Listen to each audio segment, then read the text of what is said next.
Porsche, yes, now even Porsche is working on a flying car.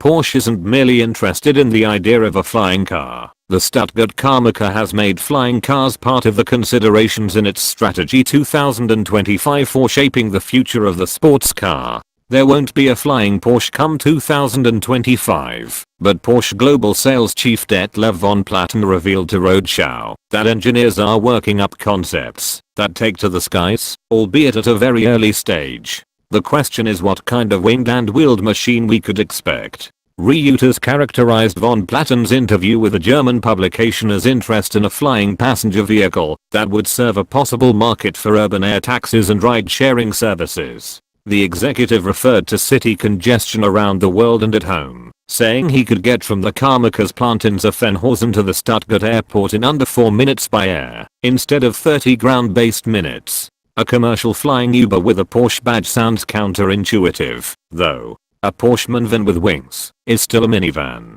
Von Platen told Roadshow that the brand's interest actually lies in a flying sports car. This sounds more appetizing. A personal possession adhering to Porsche values on the ground that doubles as a nearly autonomous flying vehicle able to fly on its own completely from A to B, but also enabling the passenger or pilot to take control for a certain amount of time if it stays within its performance envelope. We are probably 10 years away from seeing anything provable, but it's time to consider that one or more car makers will crack all the codes, fiscal, municipal, safety, eventually. Last year Automotive and Airbus collaborated on the Pop Point app that they displayed at the Geneva Motor Show, and this year Audi joined the duo to reveal the Pop Point app next, pictured in Geneva.